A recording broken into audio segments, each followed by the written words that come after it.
Good afternoon. My name is Tegan and I'm here today to talk about the global issue inequality. Specifically, my speech is going to be about racial inequality. I would like to begin this presentation by defining what is classed as a racist incident or act, how many of these can happen over the course of a year, and what the average is in a day. A racist incident is any of which, including crime, and is perceived by the victim or another person to be motivated by hostility or prejudice based on a person's race. In 2013-14, there was 47,571 racist incidents recorded by police in both England and Wales. This would be on average around 130 incidents a day. A hate crime, which also comes under the blanket of inequality and racial ridicule, is defined in law as any criminal offence committed against a person or property that is motivated also by hostility, this being towards the person themselves or any aspect of their identity. There are 5 main strands of hate crime that are monitored by the police in England and Wales, also by Northern Ireland. These are disability, gender identity, race, ethnicity, religion, faith, and sexual orientation. In 2013-14, there was 44,480 hate crimes recorded altogether by police in England and Wales, and out of this total, 37,484 were recorded as racial hate crimes. These statistics alone should provide proof as to why I strongly believe that racial inequality is a serious global issue that needs to be solved. However, I have gathered more proof so I have the chance to convince you, my audience, to think the same way. Now imagine you are of another ethnicity, and you are the one facing a racist act or comment every single day of your life. How would you feel? Would you feel safe to leave the house to go to the supermarket? How about to go to work? I can already tell that most of you are thinking to yourselves, I know I'm not racist. However, sometimes we can all be unconsciously racist, although you may not realise it. This is why we need to challenge the colourblind ideology. Although it's a clear fact that a racist mindset would be one that is very difficult to change, it still could be possible by speaking to the person in a way that they can understand and explaining to them in order to create a better society for future generations. We need to celebrate our differences instead of being colourblind. We challenge this ideology and help the person see another point of view. It is a persuasive and popular myth that we all live in a post-racial society where people don't see colour, therefore maintaining a colourblind ideology, which actually contributes to racism. However, if we live in a society where, rather than completely ignoring race altogether, we celebrate our differences and accept one another for who we are creating a better future for future generations. This brings me to my first of 6 solution ideas to bring ourselves out of the colourblind state of mind. My first idea for a solution to challenge the colourblind ideology is an annual festival to celebrate inequality. A festival that celebrates our differences rather than ignoring them, and that happens annually, will remind people every year that racial inequality still exists and is a problem that needs to be solved. Also, people are able to mix, make friends, and meet new people. It may make minority ethnicities feel more comfortable and accepted rather than isolated. An idea like this is open to celebrating all inequalities also, not just racial inequality. Nevertheless, we unfortunately do not live in a perfect world, and there will always be flaws in our plans to change. One of which is that an annual festival celebrating our differences could remind people of why they are racist in the first place, and it could also make the Black community, or whatever inequality we are celebrating, uncomfortable. The community may feel as though they are being singled out, and feel like they have been thrown into the spotlight. Also, it could be like a beacon for those who want to be racist. It could bring in racist people just so they can terrorise the Black community. My second idea is to speak up if witnessing a racist action. This would be a local solution. By stepping in and speaking up when witnessing a racist action may make the other person feel safer in their community, and this could lead to making the community a safer place for, as an example, the Black community, and newcomers will feel more welcome. Nevertheless, this may be a scary thing to do, especially if the person is openly hostile. Even if we will make the other person feel safer, you may not feel comfortable doing so.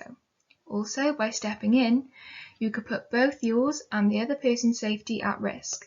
If worried about your safety, make sure to find an authority figure, i.e. the police. And if faced with the above situation, make sure to address the behaviour, not the person. By addressing the person or calling them racist, it will offend them, and could therefore make them more angry and more hostile than they already were. This then makes making an already dangerous situation worse. In addition to that, this solution is not a permanent change. It is something that would be used whilst initiating a method of permanent change. But, as Rosa Parks said, to bring about change, you must not be afraid to take the first step. We will fail when we fail to try. My third idea was to identify and attempt to change racist or exclusionary policies in the area, to not tolerate racism and racist policies, to point it out and call for it to be changed. This will allow ethnic minorities access to places they may not have been allowed before, this then making them more comfortable in their own community. By doing this, the community may seem more open and welcoming. The only way to change racism is by pointing it out in the first place. Nevertheless, although the racist policies may have been pointed out, this does not mean the businesses that have such policies will comply to have them retracted. Also, by being a voice for others and being the person to identify a racist policy or attitude may allow problems to develop in your own community and personal life. As well as this, the community you are trying to help may not want the help in the first place, and therefore not thank you for it. There is no point in making your own life harder and more uncomfortable for people who do not want the help. My fourth idea was to fight for non-discriminatory laws. To find laws and policies that promote equality, such as equal salaries and equal opportunities.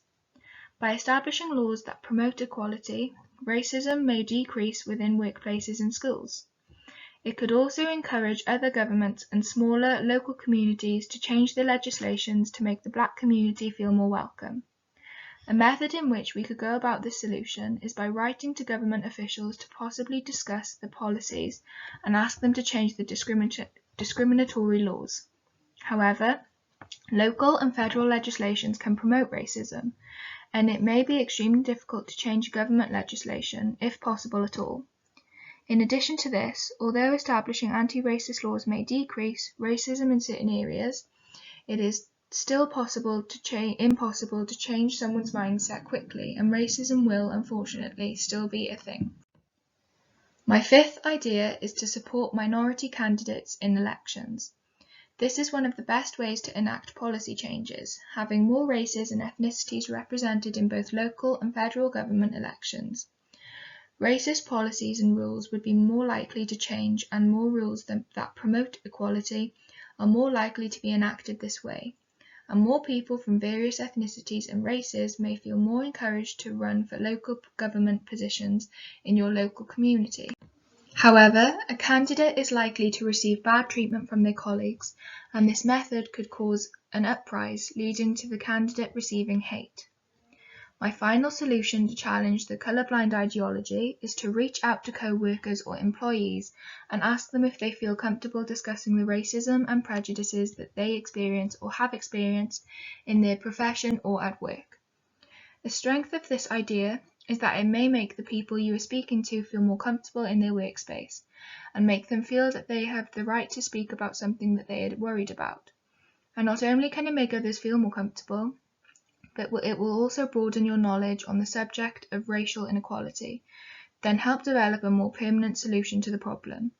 Nevertheless, the co-worker or employee may feel that their personal space is being invaded. They may also feel uncomfortable discussing the subject as a whole, or may feel worried that the source of the racism will find out that they are discussing it and make matters worse. This could then lead to more racism or racist acts within the workplace. In my opinion, each of these solutions are effective. However, the one I have chosen as my final idea above all the others is my second idea, to speak up when witnessing a racist action. I have chosen this solution as I know that racism is something that has been worked on for many, many years, and we're still not any closer to fixing the problem completely. However, if more people stand up for others and use the above solution safely, it can provide a way to get closer to the end goal, which is abolishing racism entirely. This solution is one that also challenges the colourblind ideology. Therefore, I think it is one, at least for now, that will be highly effective. In conclusion, you may be wondering, what else can we do? Not only can you give the above solutions a go, but you can also seek perspectives through reading the writing of authors of other races or ethnicities. Read real-life stories about overcoming racial discrimination, this helping you gain perspective and then help promote and defend human rights.